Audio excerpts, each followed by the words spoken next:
begin whenever. Can I make this bigger? Yes, you just hit slideshow up there. But it won't go until I like. Exactly, until you tap it. All right? Okay. Hey guys, good morning. My name is Amy. Today I'm going to ask you to take a closer look at how volunteering is crucial for the survival of our communities, and that the act of volunteering itself will produce a more satisfying life. I'll begin by giving a brief history of volunteering in the United States and defining a couple of key terms. I'll talk about some areas where volunteering is greatly needed and the variety of volunteer opportunities to choose from. Next, I'd like to describe some of the many benefits to be gained by volunteering, both for society at large and for the individual themselves.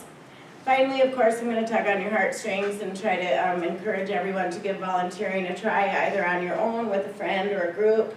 After all, believe it or not, the U.S. Census Bureau, and this I just discovered doing this research, next week is National Volunteer Week this year. So the 16th through the 22nd, which, how do I do this? Leads me to my next slide, there we go.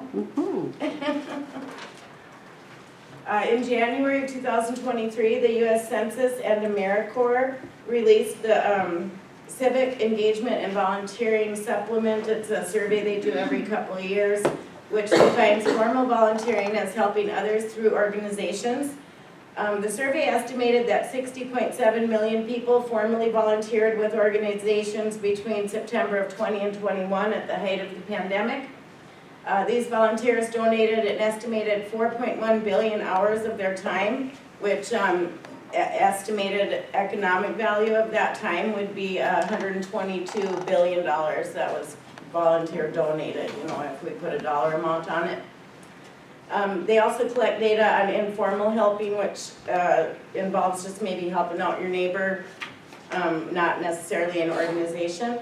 And nearly 51% of Americans exchanged favors with their neighbors during that same 2-year period. If you have never experienced the need for services offered by some of the places that depend on volunteers, then it might not be something that crosses your mind. There is an ever-present ongoing need for volunteers on a daily basis in your very own community. I assume that most of us know about helping out at like the animal shelters and maybe playing with kids at church during a service to just help out. There can be an unpleasant side to volunteering, however, that might deter some people from wanting to help.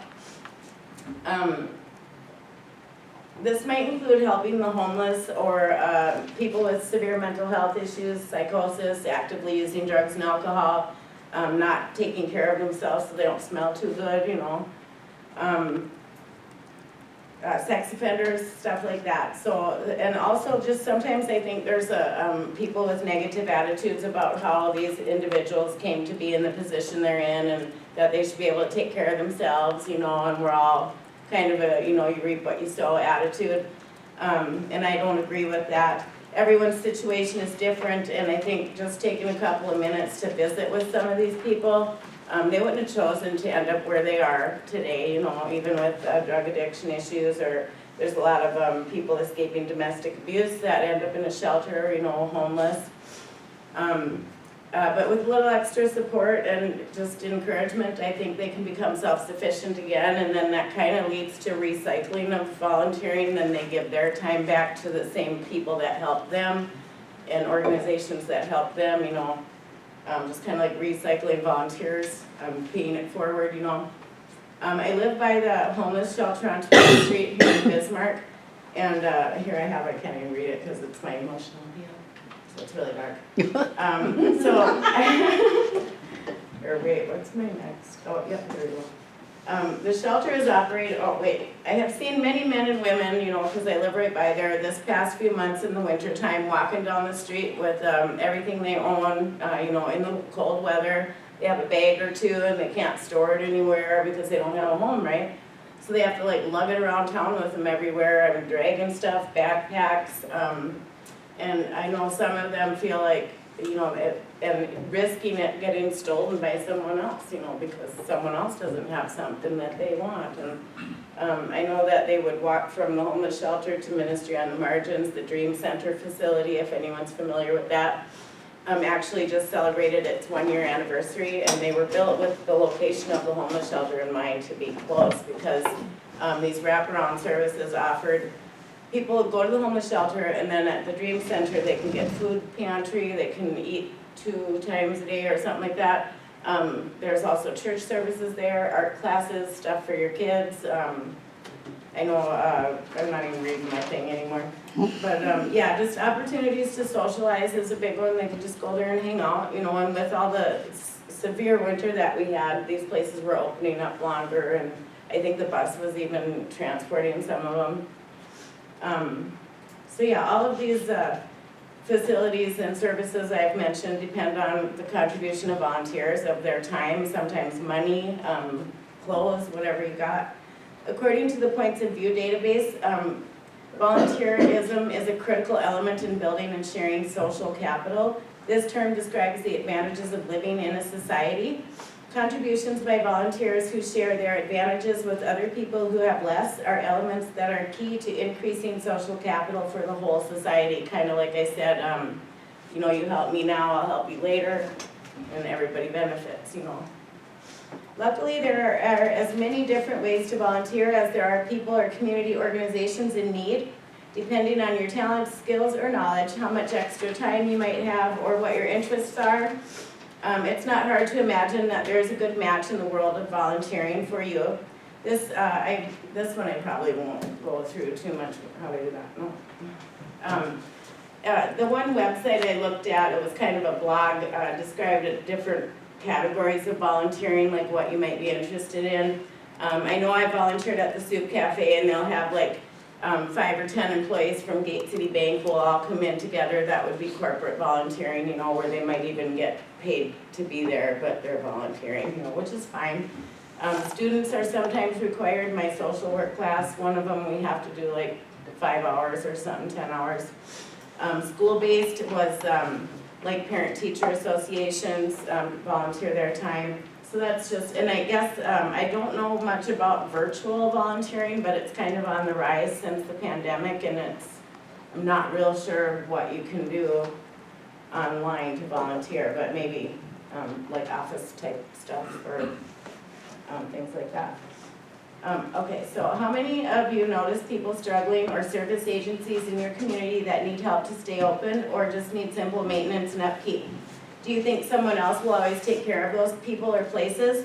Who is responsible? Is there enough money to have to pay someone to complete the simple task of mowing the lawn, cutting up some vegetables, sorting donations, or walking the dog, for example?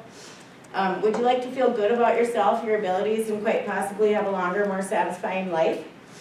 Can you recall a time in your life when either you or your family needed help?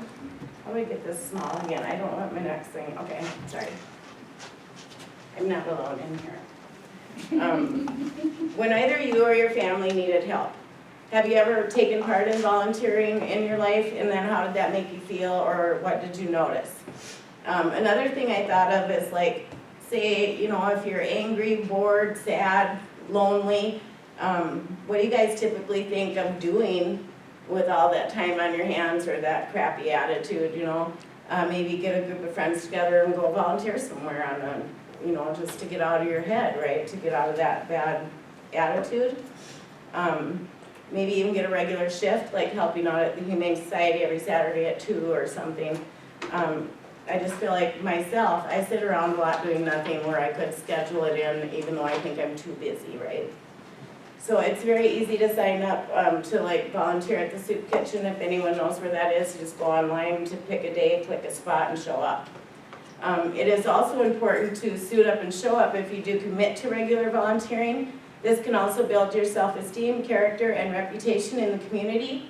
Networking and socializing with other volunteers can produce some good contacts, and you will meet some really neat people.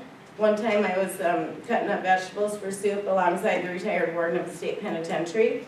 He had some really lame grandpa jokes, but I don't know. I forgot them as soon as he said them. As I've said before, being of service to others helps me to stay clean and sober. It's a cornerstone of my recovery program. If I'm being helpful to others, then I just naturally think about myself and my problems less.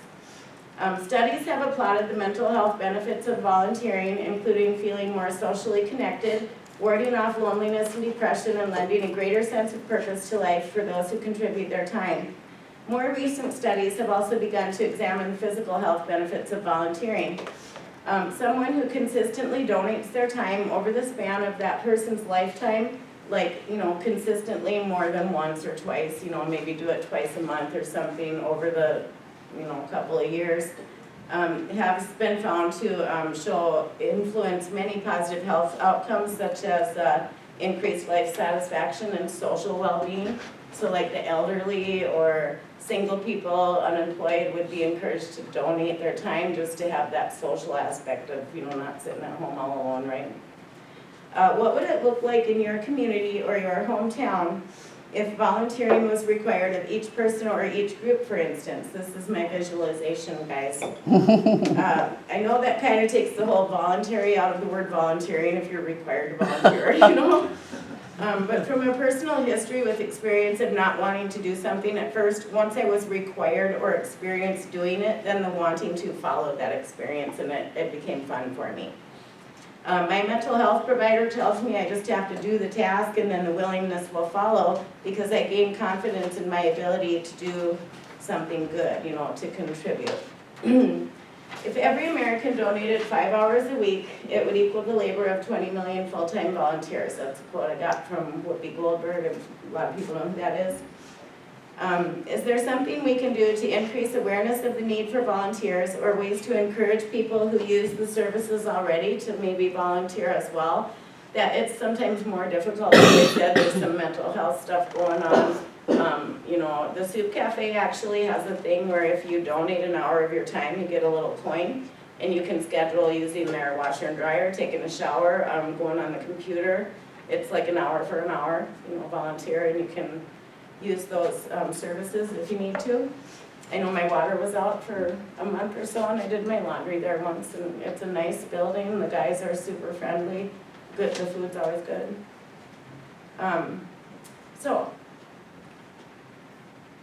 Maybe it should be required of these people, like I was getting at, to who already go there to eat or something, but sometimes it's not like their stability isn't enough to do it. Perhaps we can instill in children, teens, or older adults the mental health benefits of service work, which include increased positivity and a grateful attitude.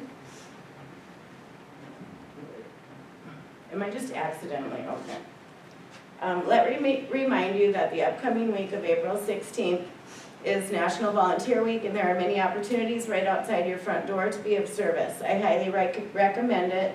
And if you're nervous at first, go with a buddy or do something you already enjoy, or be bold and try something brand new. People need the support of other people, and the benefits of volunteering are priceless. Another quote I found from Martin Luther King Jr. Everybody can be great because anybody can serve. You don't have to have a college degree to serve. You don't have to make your subject and your verb agree to serve. You don't have to know the second theory of thermodynamics in physics to serve. You only need a heart full of grace, a soul generated by love. And then this last one's just kind of fun, if I can get there.